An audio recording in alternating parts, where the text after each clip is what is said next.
In the summer of 1944, German soldiers in Normandy invented a word for a way of dying. Jabo-Tod, they called it. Death by Jabo. They needed the word because the thing it described had become ordinary. A supply column moving in daylight, a staff car on an open road, a tank crew caught in the wrong 100 meters of hedgerow. The aircraft arrived out of the sun, and afterwards there were burning vehicles, a new entry in the casualty returns, and eventually a soldier's shorthand for the whole experience. They had names for the places too. One stretch of road between Vire and Benibocage was attacked so relentlessly that German troops called it the Jabo-Rennstrecke, the fighter-bomber race course. Think about what it takes for soldiers to name a road after the thing that kills them on it. Not a battlefield, a road, a logistics route of the kind armies use every day without noticing, converted by air power into a place with a reputation. Now, the honesty this channel runs on, because this title contains a small error worth fixing before anything else. Jabo was not a nickname for the P-47. It was not a nickname for any particular aircraft. It's a contraction of the German word Jagdbomber, literally hunter bomber, or fighter bomber, and German troops applied it to every Allied aircraft that came down on them in that role. The Hawker Typhoon was a Jabo. The Spitfire carrying bombs was a Jabo. The P-38, the P-51 in the ground attack role, and above all the aircraft this video is about, the Republic P-47 Thunderbolt, were all Jabos. The word describes a category and a fear, not a specific airframe. But here's why the confusion is understandable, and why the P-47 carries the word in popular memory. It was the most numerous American fighter bomber of the campaign, built in greater numbers than any other American fighter of the war, and arguably the best aircraft anyone had for the job. When a German soldier in 1944 pictured the thing that killed him on the road, statistically, an enormous share of the time, he was picturing a Thunderbolt. So the question this episode answers is better than the title's version, and it has a real engineering answer. Because the P-47 that terrorized German road traffic in 1944 was not the aircraft that entered service in 1943. That earlier P-47 was a disappointment. It was designed for something else entirely, high-altitude bomber escort. And at that job, in its first configuration, it was frankly mediocre. It climbed badly. Its range was inadequate for the mission it was built for. Pilots transitioning onto it from sleeker fighters often hated it. There were serious voices in 1943 arguing the whole program was a misallocation of American industry. 2 years later, it was the most feared ground attack aircraft in the European theatre. What changed in between is the actual subject of this video, a series of modifications, some brilliant, some almost embarrassingly simple, that transformed a mediocre escort fighter into a weapon that made daylight movement impossible for an entire army. One of them was a new propeller. One was a system that sprayed water into the engine. One was a piece of curved perspex borrowed from the British. And the most important one of all wasn't an upgrade at all. It was a design decision made years earlier for completely different reasons that turned out to be the single best feature an aircraft could have when flying 200 feet above men with guns. Here's the route through it. First, the aircraft itself. How a Georgian-born émigré engineer named Alexander Kartveli ended up designing the heaviest single-engine fighter of the Second World War. why it was shaped like a milk jug, and why the same features that made it enormous made it, eventually, unkillable. Then the disappointment, the real, documented, contemporary criticism of the early P-47, and the specific performance problems that had squadrons in England unhappy with their new aircraft. Then the fixes, the chapter the title is asking for. The paddle blade propeller that raised climb rate on the order of 40%. The water methanol injection that let the engine make close to 2,800 horsepower in short bursts. The drop tanks that solved the range problem, and the bubble canopy, adapted from a British design that finally let the pilot see behind him. Then the ground war, what those upgrades produced when the aircraft was pointed downward instead of upward. The 8 heavy machine guns, the bombs, the rockets, the armoured column cover system over Normandy, and the reason German commanders started moving their formations only after dark. And finally, the ledger, because this series doesn't stop at the impressive number. The P-47's ground attack claims are extraordinary, and, like every claim of that kind, this channel has examined, considerably overstated. What post-war investigators actually found when they walked the battlefields and counted the wrecks is one of the most surprising findings in the history of air power. And it changes what the Jabo really did to the German army, without diminishing it at all. The aircraft that produced Jabo-Tod began life as something very few people wanted. Built around an engineering compromise, the fighter world considered a serious liability. That liability turned out to be the whole secret.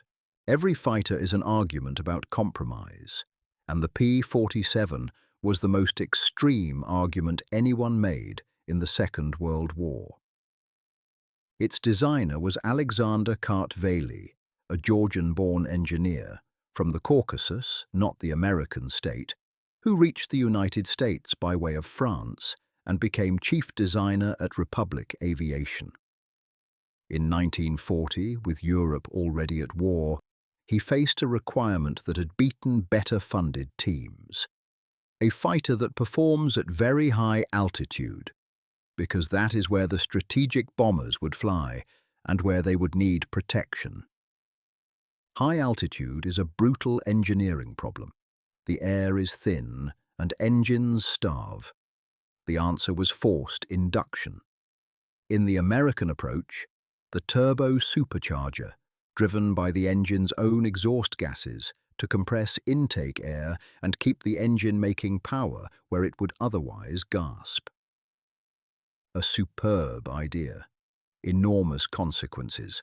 A turbo supercharger of that era was bulky, and it needed to be fed. Kartveli put the turbo supercharger in the rear fuselage, behind the pilot, and ran great ducts the length of the aircraft. Exhaust flowing back to spin the turbine. Compressed air flowing forward to feed the engine. That decision dictated everything else about the aircraft's shape. The fuselage had to be deep enough to contain the plumbing, which made it enormous and gave it the profile that earned the American nickname, the Jug. Then the engine to fill the front, the Pratt & Whitney R2800 Double Wasp, an 18-cylinder, twin-row, air-cooled radial, one of the great piston engines in aviation history, and physically massive. Absorbing its power needed a huge propeller. That propeller needed ground clearance, so the undercarriage legs had to be long, and folding those into gun-carrying wings took further ingenuity. And the guns, 8.50 caliber Brownings, 4 per wing. Not 4 or 6. 8, a weight of fire heavier than almost any other single-seat fighter flying. The result was the largest, heaviest single-engine fighter of the war, around 8 tons fully loaded. roughly twice a Spitfire. The standard joke was that a pilot in trouble could always unstrap and run around inside the fuselage for cover. They also, in significant numbers, did not like it. The complaints weren't snobbery, they were specific. The early P-47 climbed poorly, an enormous aircraft hauling itself upward on a propeller that could not convert all the engine's power into thrust. And its range, initially, was inadequate for the escort mission that justified its existence. Thunderbolts took the bombers partway into Germany, then turned for home, leaving the bomber streams alone exactly where the fighting was heaviest. That was the P-47's early reputation. Heavy, thirsty, sluggish in the climb. An aircraft whose pilots noticed keenly that other people were flying Spitfires. In the ruthless economy of a wartime air force, an aircraft with that reputation is one bad year away from being relegated to training units. But underneath the complaints, three properties were quietly waiting to matter enormously. The first was the dive. The P-47's mass, which cost it so much in the climb, was a gift going downward. A thunderbolt in a dive accelerated like a falling safe, and it could outdive essentially anything the Luftwaffe fielded. It became the standard escape and the standard attack, and later, the standard way of arriving over a target on the ground. The second was the airframe. Building an aircraft that size around that plumbing produced exceptional robustness. Thunderbolts came home with damage that should have been fatal. Shot-up wings, holed fuselages, control surfaces in tatters. Ground crews across England built a folklore of what a Jug would survive. And the third, the one this whole story turns on, was the engine. The R2800 was air-cooled. It had no radiator, no coolant, no water jacket, no plumbing full of liquid holding the engine's life in it. Compare the alternative. The great inline engines, Merlin, Allison, Daimler-Benz, were liquid-cooled, with one notorious vulnerability. A single bullet through the radiator or a coolant line, and the engine overheats and seizes, usually within minutes. Not a hit on the pilot, not a hit on the engine itself.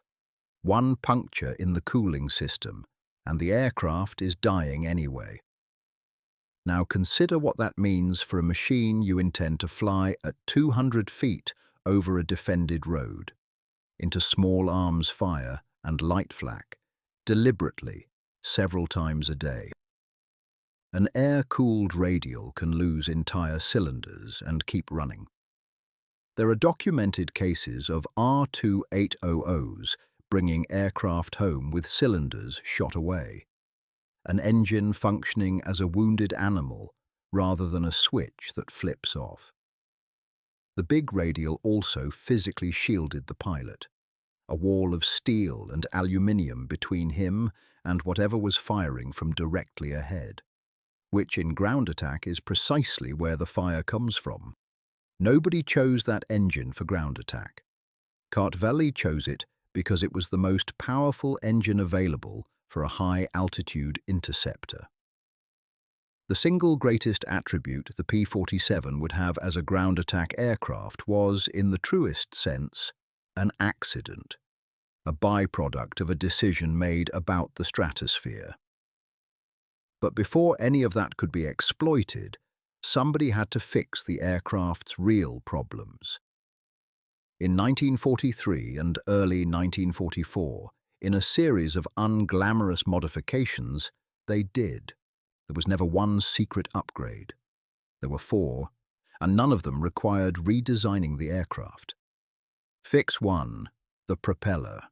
Start here, because it produces the most startling numbers and teaches the clearest lesson in how aviation actually works. The early P-47 flew with relatively narrow blades, what crews called toothpicks. That propeller was the aircraft's throat. The R-2800 made enormous power. The propeller could not convert all of it into thrust, particularly in the climb. The aircraft was, literally, wasting its engine. The answer was a wider blade, a paddle blade, with far more surface area to bite the air. 13-foot propellers with the broad, spatulate blades that give a late P-47 its unmistakable look. The results, reaching operational aircraft from around January 1944, were dramatic. Climb rate improved by roughly 40%. An extra 400 feet per minute is commonly cited, and the change was obvious from the first flight. The airframe didn't change. The engine didn't change. The same aeroplane with a different propeller climbed like a different machine. Think how unglamorous that is and how decisive. No new fighter program, no new engine, 4 pieces of shaped metal retrofitted onto aircraft already in squadron service. That is industrial-scale warfare done well. You don't replace the weapon, you find the bottleneck and remove it. Fix 2. Water injection. The second fix sounds like sabotage. The engineers proposed spraying water into a running aero engine. The system was anti-detonation injection, ADI, and it attacked the fundamental limit on piston engine power. Push an engine hard, especially with a supercharger cramming in dense air, and the mixture gets hot enough to ignite spontaneously and unevenly. Detonation, which destroys engines rapidly. That risk is what caps boost pressure. A DI sprayed a water-methanol mixture into the induction stream. The water evaporated, dramatically cooling the intake charge and suppressing detonation. The methanol behaved rather like an octane booster and stopped the mixture freezing at altitude. With the mixture flowing, the engine could be pushed well past its normal limits without eating itself. The result was war emergency power. With ADI running, the R-2800 in a late P-47 could produce in the region of 2,800 horsepower, far beyond its rated output, available in bursts of roughly 5 minutes before the water ran out. 5 minutes doesn't sound like much. In air combat, it is everything. The difference between escaping and being shot down, between catching a fleeing enemy and watching him go, between pulling out of a dive with a bomb load and hitting the trees. Pilots described engaging water injection as being kicked forward. Fix 3. Drop tanks. The third fix was the least technically interesting and possibly the most strategically important. Hang extra fuel underneath the aircraft. In tanks you can jettison when you need to fight. That unlocked the escort mission. Thunderbolts could stay with the bombers deeper into Germany. But it quietly did something else that matters more here. Range is loiter. An aircraft that reaches further can stay longer, and one that stays longer over a battlefield is available when the target appears, rather than when the schedule allows. And the pylons that carried those tanks could carry other things. A hard point built for a fuel tank will take a 500-pound bomb without asking questions.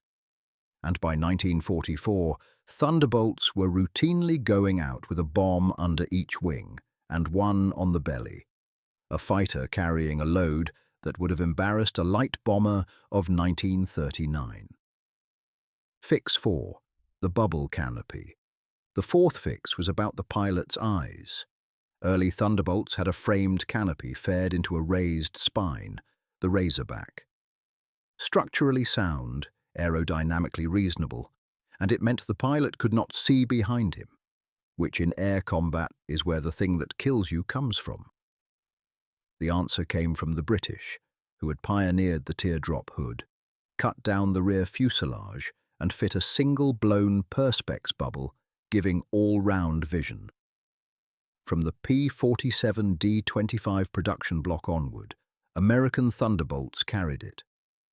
Now assemble the four, an aircraft that climbs 40% better, an engine that can be overboosted to nearly 2,800 horsepower on demand, range and loiter time transformed by external tanks, on pylons that will equally carry ordnance, and a pilot who can finally see in every direction. Every one of those upgrades was meant to make the P-47 a better escort fighter. That was the requirement and the funding line, and by early 1944 it had largely worked. But by then, the escort mission was passing to the longer-legged P-51 Mustang, and thousands of Thunderbolts were being redirected to a job nobody had built them for. Which is when somebody noticed what those same four upgrades had accidentally produced.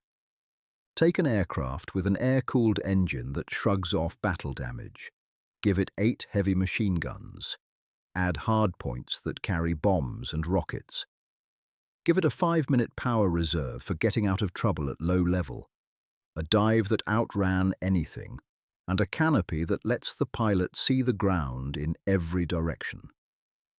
That isn't an escort fighter anymore. That is the best ground attack aircraft in the European theatre. And in the spring of 1944, it was about to be turned loose over France.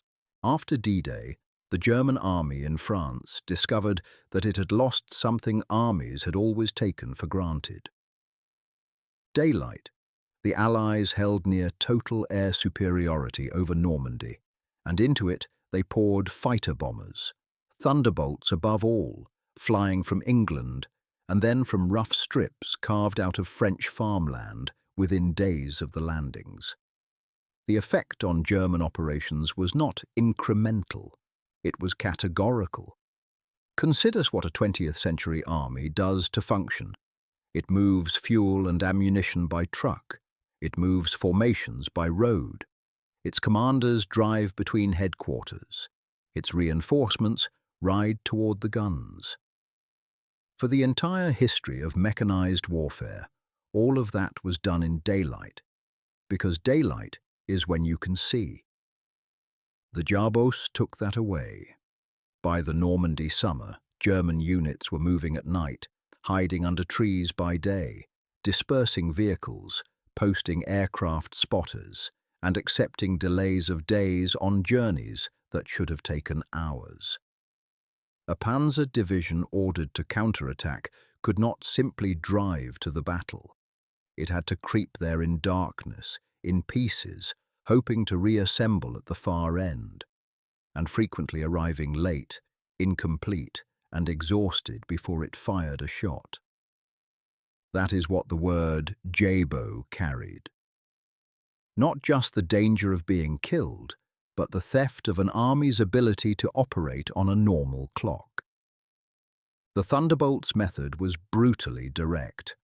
A squadron would arrive over an assigned area, sometimes on a specific target from intelligence, often simply hunting along known routes, a practice called armed reconnaissance, which in plain terms meant flying up a road until something worth attacking appeared. Then the P-47 did what its mass and its dive made it superb at. It rolled in. The gun pass came first and often finished the job. 8.50 caliber machine guns firing together shred thin metal, and almost everything an army moves is thin metal. Trucks, fuel bowsers, half-tracks, staff cars, locomotives, railway wagons, horse-drawn transport. A single Thunderbolt pass could leave a whole column burning. Then the ordnance. Bombs, commonly 500-pounders, sometimes 1,000, for bridges, strongpoints, rail cuts, and hard targets. And from 1944, high-velocity aircraft rockets, fired in salvos from under the wings, adding a punch heavy enough to matter against armor, at least in principle. We'll test that in principle in the final chapter. The system that coordinated all this was as important as the aircraft.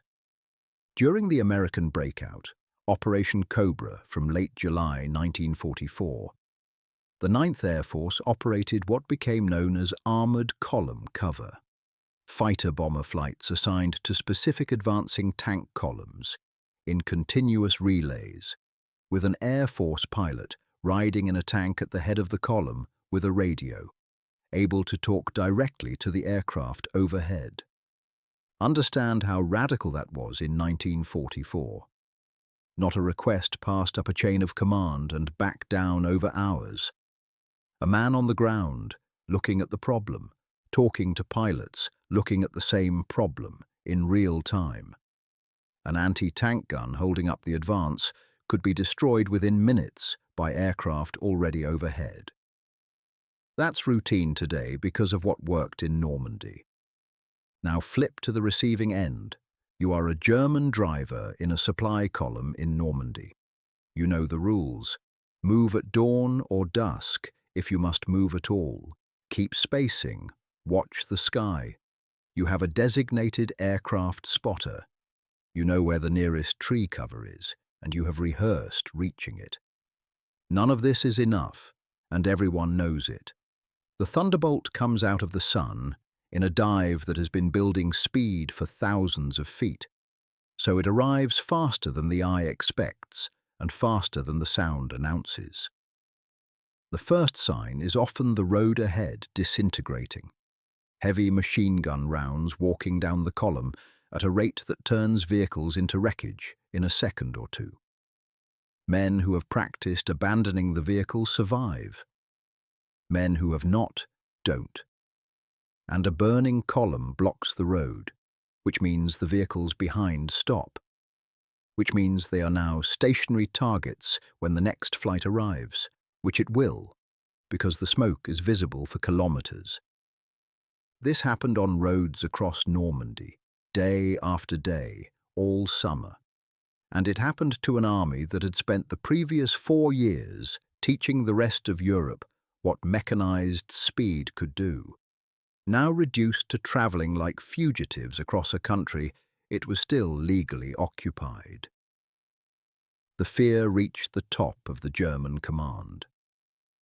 On the 17th of July 1944, Field Marshal Erwin Rommel was severely wounded when his staff car was strafed by an Allied fighter and crashed.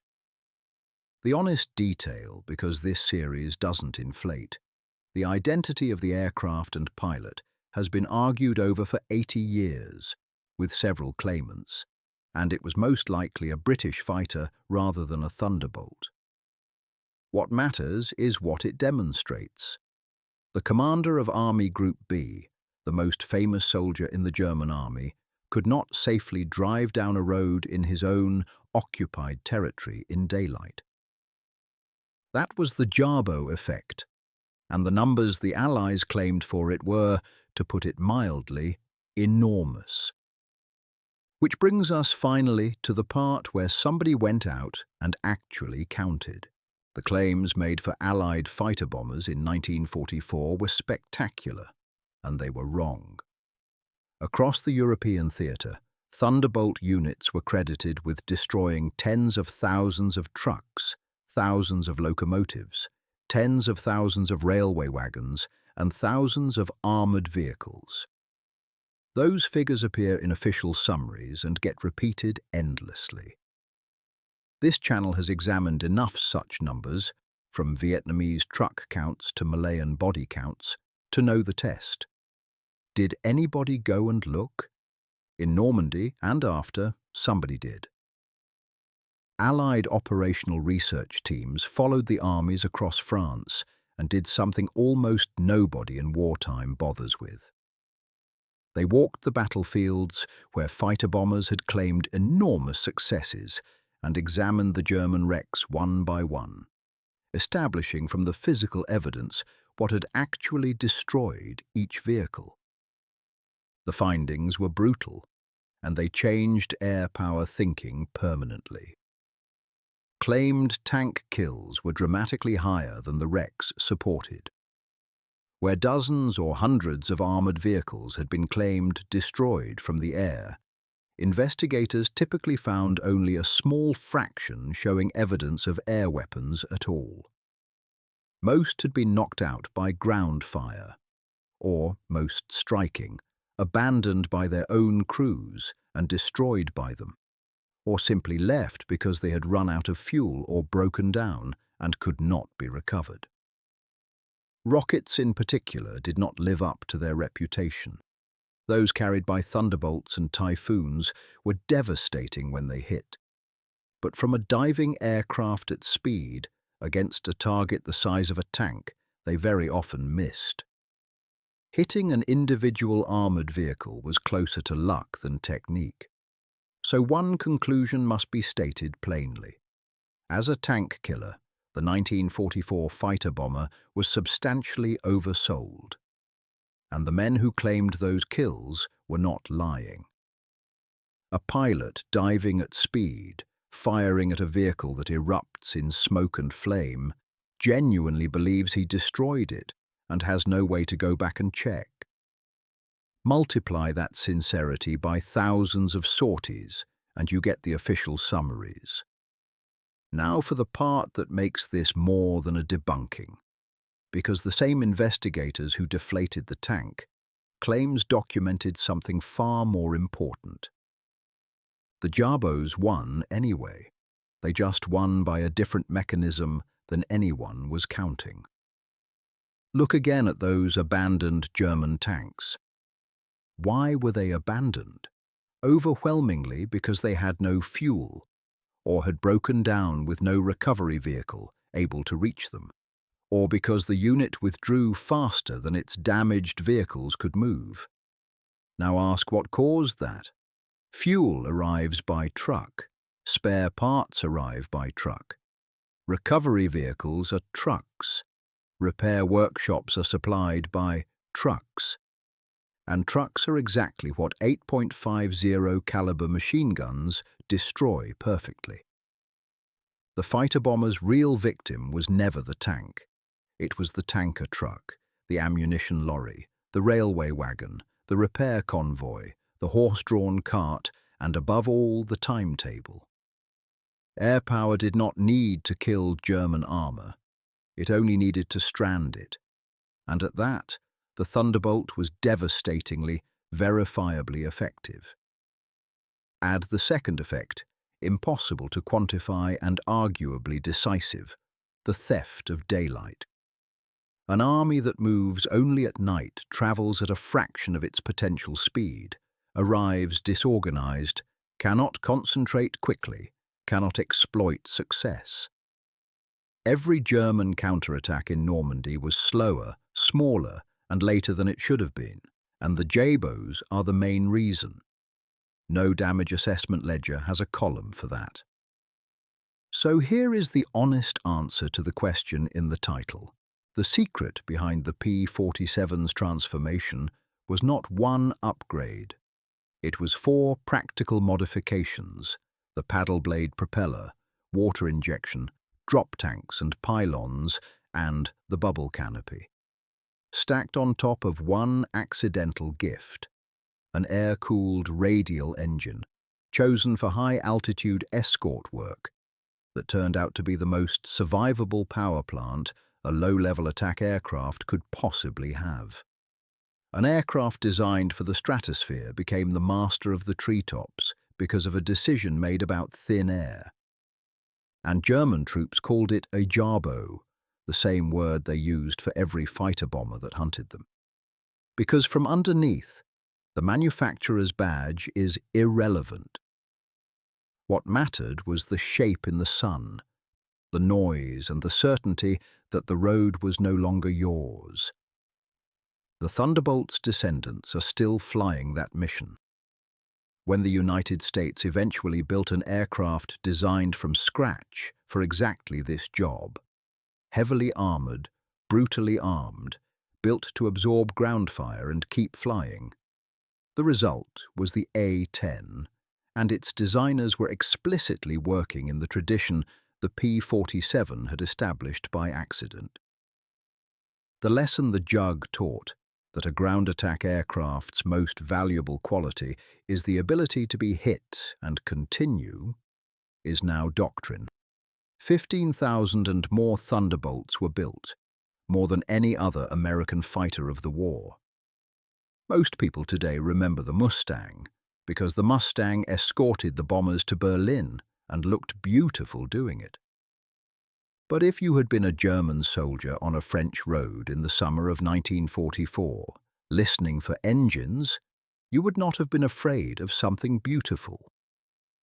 You would have been listening for something enormous, blunt, and impossible to discourage. And you would have had a word ready for what it did.